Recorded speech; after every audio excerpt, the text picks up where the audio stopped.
Hello, this is Mr. Gilmore with the 10.6 areas of the trapezoid, rhombus, and kite lesson. So now we've got a lot of our machinery developed with area. We're going to go and continue on into some of our other simple polygons of how we can actually find the areas of the trapezoid, rhombus, and a kite today. Let's dive into first talking about the trapezoid a little bit.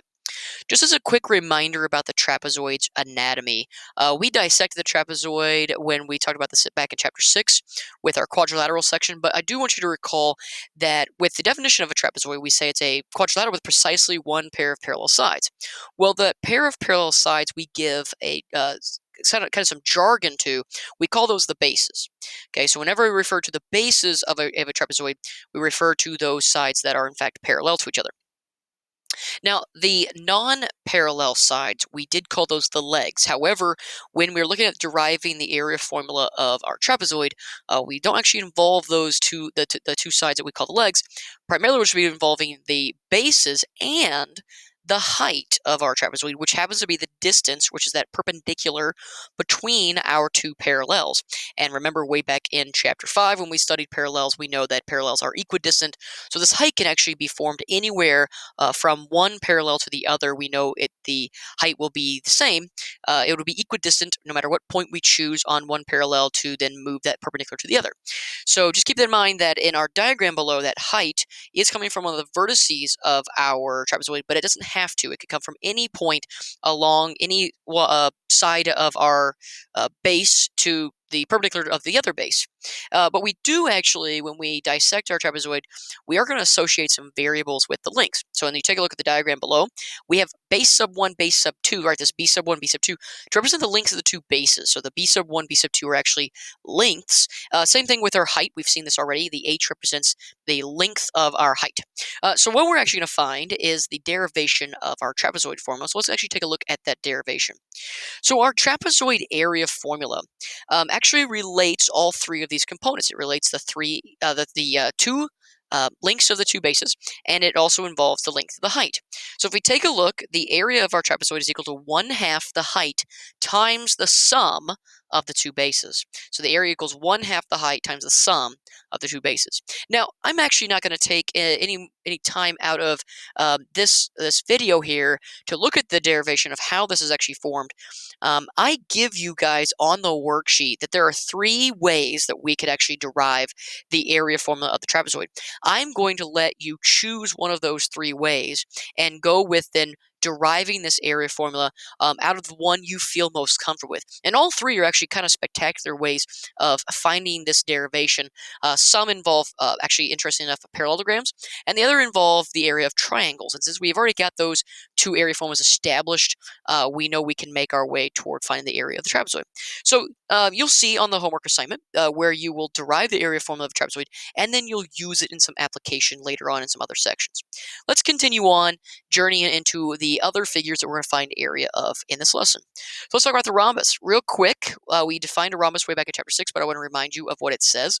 A rhombus is a quadrilateral with 4 equal sides. Now, we've proved actually several properties about the rhombus, one in which we'll see shares a common property with the actual kite, which is our next figure that we're going to look at for the area formula of. The kite is a quadrilateral with 2 pairs of equal adjacent sides and 2 pairs of non-equal adjacent sides. Or another way of saying this is that a quadrilateral has 2 pairs of equal sides, but not all 4 sides are equal. And so in our diagram below, we have an illustration of a kite. And there were actually several properties that were discussed about the kite. And again, there's going to be this property from both the rhombus and the kite that they have in common. Let's take a look at what that property is. So their common property between the rhombus and the kite is that these two quadrilaterals actually have perpendicular diagonals. So when their diagonals are constructed in either one of the diagrams, we find that those are actually going to form right angles. Now, because of this common property, we're actually going to be able to kill 2 birds with 1 stone by developing essentially our a proof or a theorem that we can carry into deriving the area formula for each of our 2 figures here, the kite and the rhombus. So we're going to do one proof to actually find the area derivation for both figures. That proof we're actually going to take a look at is called the perpendicular diagonals lemma. Okay, so you notice that we actually structure our conditional in a way that the given of our conditional is going to actually be able to capture both cases of the rhombus and of the kite. Even though these guys don't fall in the same family, because of the shared property, we're going to take advantage of that to actually then derive both area formulas at the same time. So notice the conditional at the very top. Our first sentence says this: if a quadrilateral, so pause for a second, if quadrilateral, right? That means generic, completely generic quadrilateral. There's nothing special with this quadrilateral as of right this moment. It could be any one of the members that we've studied. It could be an average, ordinary, you name it quadrilateral at this point in time. But let's finish off that given. It says if a quadrilateral has perpendicular diagonals. We'll take a look at that. That given then captures both scenarios. It captures the scenario of the rhombus, because isn't a rhombus a quadrilateral with perpendicular diagonals? Yes. And isn't a kite a quadrilateral with perpendicular diagonals? It is, which means we're going to capture both of them in our derivation. So if a quadrilateral has perpendicular diagonals, its area is half the product of its diagonals. So the length of those diagonals actually come into play into deriving the area formula. And what we're going to find is we take the length of each of the two diagonals and we take half the product of those two lengths. Now, why is that true? Why is this going to be the derivation? Well, let's go ahead and take our quadrilateral that has perpendicular diagonals and let's box it up.